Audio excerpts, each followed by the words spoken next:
ഉയ്യാറമഠം ഓം ശ്രീ വിഷ്ണുമായ ഞാൻ ശ്രീ വിഷ്ണുമായ മഠത്തിൽ വരുന്ന ഭക്തരെടുത്ത് കൃത്യമായിട്ടുള്ള സൊല്യൂഷൻസ് പറയാറുണ്ട്. ഇപ്പോൾ ഇവിടെ നല്ല ഓക്സിജൻ ഉണ്ട്. ആ ഓക്സിജൻ ഉണ്ടോ എന്നുള്ളത് ഞാൻ കാണുന്നില്ല. പക്ഷെ ഞാൻ വളരെയധികം വളരെ സുഖകരമായ ഒരു അന്തരീക്ഷം. നിങ്ങളൊന്ന് ചിന്തിച്ചു നോക്കുക.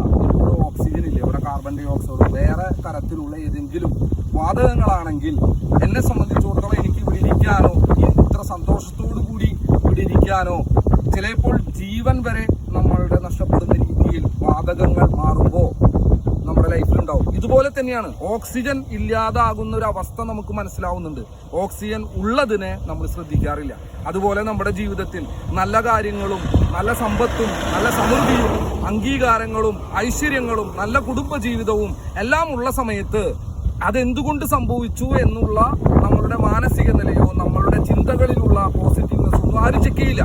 പക്ഷേ പിന്നീട് അവനെ സംബന്ധിച്ചിടത്തോളം അവന്റെ ജീവിതത്തിൽ വലിയ വലിയ പ്രശ്നങ്ങൾ ശ്രദ്ധിക്കാതെ അവന്റെ ജീവിതത്തിൽ പല നെഗറ്റിവിറ്റി, ശത്രുബാധയെന്നോ പ്രേതബാധയെന്നോ പലതരത്തിലുള്ള മാന്ത്രികപരമായുള്ള കർമ്മങ്ങൾ കൊണ്ടോ കർമ്മദോഷങ്ങൾ കൊണ്ടോ പാപദുരിതങ്ങൾ കൊണ്ടോ ഉണ്ടാകുമ്പോൾ ആ വ്യക്തിക്ക് ഒരുപാട് മാറ്റങ്ങൾ സംഭവിക്കുന്നുണ്ട്. അവിടെ എന്തെങ്കിലും ഒരു കുറവ് സംഭവിക്കും. ആ കുറവുകൾ കണ്ടെത്തണം. എന്തുകൊണ്ട് എനിക്ക് ഭാഗ്യം ഉണ്ടാവുന്നില്ല? ആ ഭാഗ്യം കിട്ടുന്നതിന് അവൻ റിസീവ് ചെയ്യുന്നതിന് ആ ഭാഗ്യം അവനിലേക്ക് എത്താൻ വേണ്ടി എന്തെങ്കിലും ഒരു കുറവ് അവിടെ സംഭവിച്ചിട്ടുണ്ടാവും. അതിനെ നമ്മൾ 100% ആ കുറവിനെ ഇല്ലായ്മ ചെയ്ത് അതിനെ ശക്തിപ്പെടുത്തണം. അതുപോലെ തന്നെ നമുക്കൊരു അട്രാക്ഷൻ ഉണ്ടാവാൻ, നമുക്ക് ആര് നമ്മളെ കണ്ടാലും ഇഷ്ടപ്പെടണം, എന്ത് കാര്യങ്ങൾ നമ്മൾ ചെയ്താലും വിജയിക്കണം. അത് ബിസിനസ്സിലായാലും കുടുംബജീവിതത്തിലായാലും. ഇപ്പൊ ദാമ്പത്തികപരമായിട്ടുള്ള കാര്യങ്ങൾ നമ്മൾ ചെയ്യുമ്പോൾ അവിടെ ഭാര്യയും ഭർത്താവും തമ്മിൽ ഒരു ഐക്യമുണ്ടാവണം, ഫാമിലിയുമായിട്ട് ഒരു ഐക്യമുണ്ടാവണം. നമ്മൾ പറയുന്ന കാര്യങ്ങൾ ജോലി സ്ഥലങ്ങളിൽ നമുക്കൊരു വാല്യൂ ഉണ്ടാവണം. അവിടെ എല്ലാവരുടെ ഒപ്പം ഒരു ടീമായിട്ട് നമുക്ക് മുന്നോട്ട് പോകണമെങ്കിൽ നമുക്ക് അതിനൊരു പ്രത്യേക തരമുള്ള ഒരു അട്രാക്ഷൻസ്, നമുക്ക് അതിനെ വശ്യം എന്നൊക്കെ ആൾക്കാർ പറയും. അപ്പോൾ ആ രീതികളിലുള്ള കാര്യങ്ങൾ നമ്മളിലേക്ക് എത്തണം. അതെങ്ങനെ നമുക്ക് എത്തിക്കാം? അതുപോലെയുള്ള ഓരോ പ്രോസസ്സുകളിലും നമ്മുടെ ജീവിതത്തിൽ ആവശ്യമുള്ള പല കാര്യങ്ങൾ, അത് ആരോഗ്യപരമായ കാര്യങ്ങളായിരിക്കാം. അവിടെ എന്തെങ്കിലും ഒരു പോരായ്മ സംഭവിക്കുമ്പോഴാണ് നമ്മുടെ കുടുംബം വളരെ വലിയൊരു പ്രശ്നത്തിലേക്ക് പോകുന്നത്. അങ്ങനെയുള്ള പ്രശ്നങ്ങളിൽ നിന്ന് നമുക്ക് രക്ഷപ്പെടണമെങ്കിൽ അതെന്ത് കുറവാണെന്നും ആ കുറവിനനുസൃതമായ കാര്യങ്ങൾ നിങ്ങളിലേക്ക് എത്തിക്കാനുള്ള കാര്യങ്ങൾ നിങ്ങൾ ഉയ്യാർ വിഷ്ണുമായ മഠത്തിൽ വരികയും അതിനു വേണ്ട കാര്യങ്ങൾ ചെയ്യുകയും ചെയ്യുമ്പോഴാണ് അതിലൊരു മാറ്റം ഉണ്ടാവുള്ളൂ. ഇപ്പൊ വിദേശത്തുള്ള ആൾക്കാർക്ക് വരാൻ പറ്റില്ല, പല സ്ഥലങ്ങളിലുള്ള ആൾക്കാർക്ക് വരാൻ പറ്റില്ല. അപ്പൊ അവർക്ക് നമ്മൾ എന്ത് ചെയ്യും?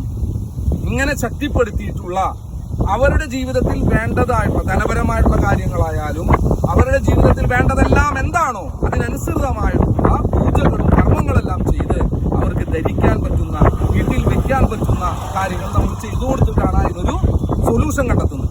അല്ലാത്തവർ എന്താണ് ചെയ്യാൻ പറ്റുക? ബാക്കിയുള്ളവർ നമ്മളുടെ അമ്പലത്തിൽ വരുമ്പോൾ അമ്പലത്തിലെ വിഗ്രഹത്തിൽ നിന്നും സ്വാമിയിൽ നിന്നുമുള്ള അനുഗ്രഹം അവനിലേക്ക് എത്തുകയും അവന്റെ ജീവിതത്തിന് ആവശ്യമായ എനർജി ലെവൽ അവിടെ സംഭവിക്കുകയും ചെയ്യും. അതിൻ്റെ ഒപ്പം തന്നെ ആ എനർജി ലെവൽ അവൻ സ്വീകരിക്കാൻ വേണ്ടി അവന്റെ മേത്ത് വന്നിരിക്കുന്ന, അവന്റെ സ്പിരിച്വൽ ഓറയിൽ വന്നിരിക്കുന്ന പലതരത്തിലുള്ള നെഗറ്റിവിറ്റിയെ റിമൂവ് ചെയ്ത് കളയാനുള്ള പൂജകളും ഹോമങ്ങളും എല്ലാം അവർ അറ്റൻഡ് ചെയ്ത് വരികയാണെങ്കിൽ, ഇപ്പൊ ഓക്സിജൻ ഇല്ലാത്ത അവസ്ഥ നമുക്ക് മനസ്സിലാവുമ്പോൾ അത്രത്തോളം നമ്മളെ ബുദ്ധിമുട്ടിക്കുന്നത് നമ്മൾ മനസ്സിലാക്കണം. അതുപോലെ നമ്മുടെ ജീവിതത്തിൽ ഭാഗ്യമില്ലാത്ത അവസ്ഥ, എന്നും കലഹം, എന്നും ദുരിതങ്ങൾ, എന്നും ആരോഗ്യ പ്രശ്നങ്ങൾ, ഇങ്ങനെയുള്ള കാര്യങ്ങളൊക്കെ ഉണ്ടാവുമ്പോൾ അതിൽ നിന്ന് മാറ്റം വേണമെങ്കിൽ നമുക്ക് ഇങ്ങനെയുള്ള കാര്യങ്ങളുടെ ഭാഗമാവണം. അതിനു വേണ്ടിയാണ് എല്ലാവരോടും നമ്മൾ പരമാവധി ഇതിൽ പങ്കെടുക്കാനായിട്ട് പറയുന്നത്. അങ്ങനെ പങ്കെടുക്കുന്നതിന് വേണ്ടി നമ്മളെ ചിലപ്പോൾ തടസ്സപ്പെടുത്തുന്നതായിരിക്കും സാമ്പത്തിക ചെലവുകൾ. അപ്പോൾ ആ സാമ്പത്തിക ചെലവുകളെ കുറിച്ച് നിങ്ങൾ അധികം ചിന്തിക്കേണ്ട. നിങ്ങളാലാകുന്നത് എന്താണോ അത് ചെയ്തുകൊണ്ട് നിങ്ങളുടെ ജീവിതത്തിൽ ഒരു മാറ്റം ഉണ്ടാവട്ടെ, നിങ്ങളുടെ എനർജി ലെവലിൽ ഒരു മാറ്റം ഉണ്ടാവട്ടെ. അങ്ങനെ സഹകരിക്കാൻ എന്നാൽ കഴിയുന്നെങ്കിൽ ഞാനും എൻ്റെ കുടുംബവും അതിനുവേണ്ടി നിങ്ങളുടെ കൂടെ നിൽക്കാൻ തയ്യാറാണ്. അപ്പോൾ സാമ്പത്തിക ചെലവുകളുടെ പ്രശ്നങ്ങൾ കഴിഞ്ഞു. പിന്നെ നിങ്ങളുടെ സമയം അത് നിങ്ങൾ കറക്റ്റായിട്ട് അനലൈസ് ചെയ്യുക. ഒരു മാസത്തിൽ ഒരു പ്രാവശ്യമാണോ, 3 മാസം കൂടുമ്പോഴാണോ, വർഷത്തിലൊരിക്കലാണോ, ആഴ്ചയിലാണോ, ദിവസമാണോ നിങ്ങൾക്ക് വരാൻ പറ്റുന്നെങ്കിൽ അത് അത്രയ്ക്ക് ഫാസ്റ്റായിട്ട് തന്നെ കാര്യങ്ങൾ ചെയ്യാനും പറ്റും.